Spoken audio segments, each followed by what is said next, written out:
Ang susunod na programa ay rated PG.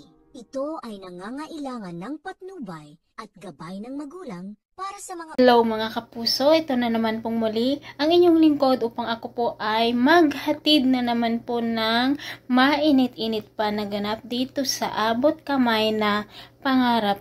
Magaling naman po talaga itong si Bogs, no? Kasi nga, para lamang makuha niya yung 1.5 million kay Lynette ay peking cellphone yung binigay niya. Nandoon nga po yung record ni Doc RJ, ngunit putol. At ang tunay na cellphone ni Doc RJ na luma ay kay Moira nga po niya ibinigay at nakuha na naman niya ang 1 million pesos.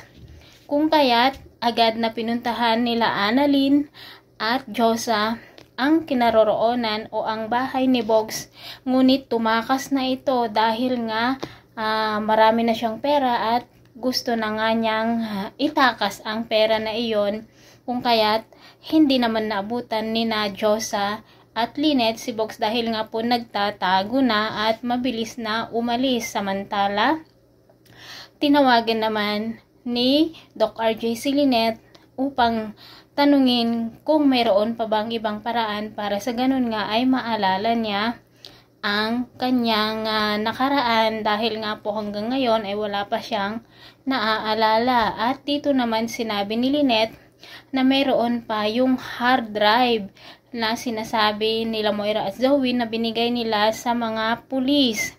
Kung kaya't dito na nga po magsisimula nga mag-imbestiga si Doc RJ. Lalo pa nung pumunta yung pulis doon sa kanilang bahay, nakausap ni Doc RJ at tinanong nga niya dito sa pulis kung ano ang kailangan niya kay Moira. Wala naman sinabi ang pulis at ang sinabi ay sila na lamang dalawa ni Moira ang makakaalam nito. Nang hindi nga makahingi ng pera ang pulis na ito dito kay Moira, ay sinabi nga niya kay Doc RJ na wala sa kanila ang hard drive at maaaring ang laman niyon ay may kinasasangkutan itong si Moira, kung kaya't itinatago niya ang hard drive.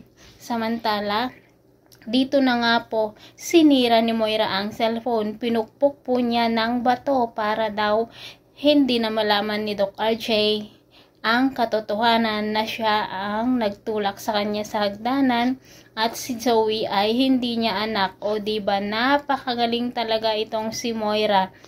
Pero dahil nga sa hard drive na iyon ay talagang maghahalongkat si Doc RJ doon sa kanilang bahay. Pumasok nga po siya sa isang room na kung saan ay nandoon ang kanilang mga gamit at nagbukas nga siya ng drawer. Mayroon siyang makikita nga po na files na hard drive dito, ngunit mayroon namang biglang papasok. Mukhang mapuputol na naman ang pagkakita ni Doc RJ dito sa hard drive dahil nga mukhang si Moira o kaya si Zoe ang papasok sa kwarto na iyon. So ito lamang po mga kapuso ang aking update for today. At nako, Diyos ko, abangan po natin ang unti-unti na ngang malalaman ni Doc RJ ang lahat. Thanks for watching. Bye-bye.